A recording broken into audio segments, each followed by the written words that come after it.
హిందూ నమస్కారం. బ్రహ్మానందం అంటే అందరికీ తెలుసు. మనకు సినిమాలలో అందరినీ ఎంతో నవ్విస్తూ ఉంటాడు. ఎంతో బాధ సినిమాలకెళ్తే బ్రహ్మానందం వచ్చిందంటే కాస్త ఎంతో అంత మనకి రిలీఫ్ అనేది దొరుకుతూ ఉంటుంది. అయితే వీళ్ళందరికీ సినిమాలు తీసంగానే ఒక 4 సినిమాలు తీసి 4 సినిమాలలో హిట్ రాగానే అది సీనియర్లే కావచ్చు, జూనియర్లే కావచ్చు, లేదా పెద్ద పెద్ద సినిమా హీరోలు కానీ, కమెడియన్లు కానీ ఎవరైనా కానీ వీళ్ళందరికీ ఎమ్మటే 2 కొమ్ములు మోలుస్తాయి అనుకుంటారు వీళ్ళందరూ కూడా. కానీ వీళ్ళందరూ చూడండి, మనం మన చేతుల మీద మనం కష్టార్జితం కష్టపడినటువంటి సొమ్ముతో మనం వీళ్ళని బాగు చేసినాం అనే ఒక మర్చిపోయి మదం ఎక్కి మాట్లాడుతూ ఉంటారు వీళ్ళందరూ. వీడు హిందువే అయినా కానీ వీడు హిందూ ధర్మం గురించి ఏమని మాట్లాడంటే తెలుసా? వీడు మనధర్మశాస్త్రం ఆడవారిని చదువుకోకూడదు, చదువుకుంటే వర్షాలు పడవని చెప్పిందట మనధర్మశాస్త్రం. మరి వీడు ఎక్కడ చదివిండో మరి బ్రహ్మానందం గాడు.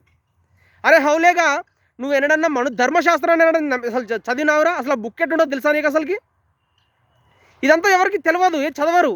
కానీ వీళ్ళేదో స్క్రిప్ట్ రైటింగ్ రాసిస్తారనమాట. అక్కడ సావిత్రిబాయి పూలే ఏదో ప్రోగ్రామ్కి వెళ్ళినట్టుంది బ్రహ్మానందం. అయితే అక్కడికి వెళ్ళి అక్కడ ఏదో ఒకటి మాట్లాడాలి కాబట్టి మన ధర్మశాస్త్రం గురించి ఇష్టం వచ్చినట్టు నోటికి వచ్చిన దుర్భాషలన్నీ మాట్లాడుతూ ఉన్నాడు అనమాట వీడు బ్రహ్మానందం. హరే, నీకు కొంచెమైనా సిగ్గు శరం అనేది ఉన్నది, లజ్జ ఉన్నది నీకేమన్నా? నువ్వు చదివి మాట్లాడితే ఒక అర్థం ఉంటుంది. మన ధర్మశాస్త్రం నీకు ఆడవాళ్ళని చదువుకోదని ఎక్కడ చెప్పిందిరా నీకు? నువ్వు చదివినావరా? అసలుకి వేదాలు చదివిన వాళ్ళల్లో ఆడవాళ్ళే ఉన్నారా? నీకు తెలుసా? ఇది దుర్గామాత ఎవర్రా? వీళ్ళందరూ ఎవర్రా? వీళ్ళంతా నీకు కళ్ళ కనపడతలేదురా?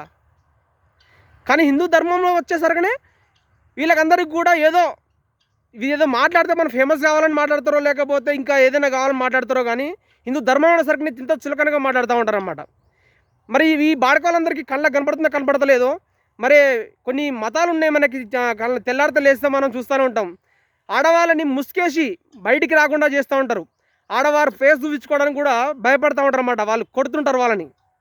వీళ్ళందరి మీద ఎడన్నా కానీ ప్రశ్నించారా వీళ్ళంతా? ఇదంతా ఏది కూడా అడగరు.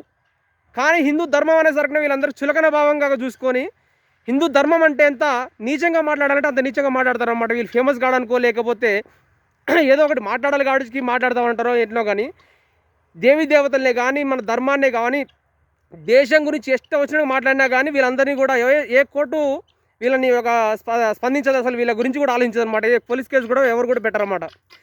ఒకవేళ వీళ్ళ గురించి ఎవరైనా మాట్లాడితే వీళ్ళు మతం మాదలు అనేసి అంటూ ఉంటారు.